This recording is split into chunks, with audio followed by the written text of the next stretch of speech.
E uma investigação da CNN mostrou que a maioria das bases americanas no Oriente Médio foi atingida e algumas estão praticamente fora de operação depois de ataques iranianos.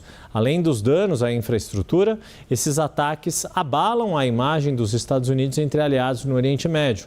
É o que você vai ver agora na reportagem de Tamara Kiblaoui. Camp Building, Kuwait. Soldados americanos aproveitando uma noite de karaokê em um dos maiores centros militares dos Estados Unidos no Golfo. Isso era antes. Agora é assim. A microcidade americana no deserto está vazia, severamente danificada após semanas de ataques de mísseis e drones iranianos. Uma entre muitas instalações militares dos Estados Unidos na rica Península Arábica, alvejadas por alvos do Irã, mesmo enquanto os Estados Unidos e Israel atacavam o grande arsenal da República Islâmica. Mas qual foi o impacto dos ataques iranianos sobre a presença dos Estados Unidos no Oriente Médio?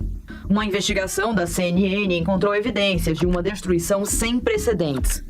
Revelamos que os ataques danificaram pelo menos 16 instalações dos Estados Unidos em 8 países.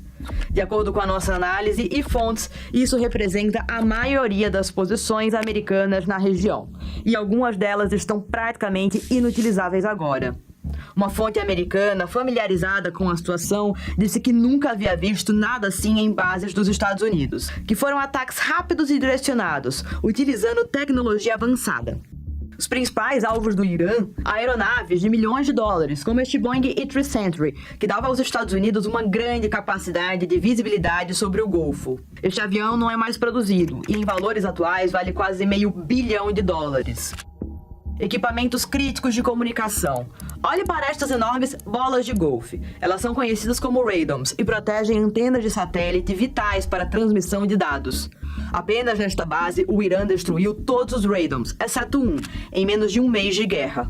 E, de forma crucial, sistemas de radar. Altamente sofisticados, caros, difíceis de substituir e essenciais para a defesa aérea. Uma segunda fonte americana, um assessor do Congresso familiarizado com os danos, disse que esses alvos têm o custo mais efetivo. Nossos sistemas de radar, disse, são nosso recurso mais caro e mais limitado na região. For U.S. allies in the region, there's a dilemma. In some ways, Iran's show of force makes the U.S.'s presence in the region even more necessary to Gulf security. But there's a new reality here, which is that U.S. military installations, previously seen as formidable fortresses, have turned into sitting targets. As a Saudi source told me, the war has shown Saudi Arabia, that's the U.S.'s longest-standing Arab ally, that the alliance with the U.S. cannot be exclusive, and it is not, in their words, impregnable. Para ter uma ideia de quão vulneráveis as instalações americanas se tornaram, veja isto. É a sala de operações da base aérea de Al Udeid, no Catar, o centro de comando e controle das operações aéreas dos Estados Unidos em 21 países, atingido não apenas uma, mas 2 vezes. E, segundo uma fonte americana, os danos são significativos. A base já havia sido em grande parte esvaziada e não houve registro de vítimas.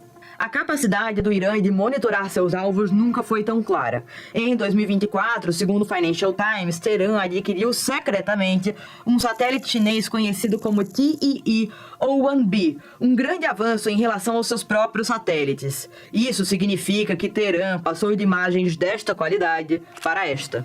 É a primeira vez que os Estados Unidos enfrentam um adversário com satélites capazes de capturar imagens de alta resolução, quase tão detalhadas quanto as suas próprias. À medida que a escala dos danos se torna mais clara, muitos se perguntam se a presença dos Estados Unidos, antes um escudo protetor no Oriente Médio, não se tornou seu calcanhar de Aquiles. Em resposta aos questionamentos da CNN, o Pentágono disse que não comenta avaliações de danos, mas que as forças americanas permanecem totalmente operacionais, com o mesmo nível de prontidão e eficácia de combate. A CNN também entende, a partir de suas fontes, que a vasta maioria das tropas dos Estados Unidos deixou suas posições no Oriente Médio. Muitos estão operando com relativa segurança a partir de hotéis e apartamentos na Península Arábica.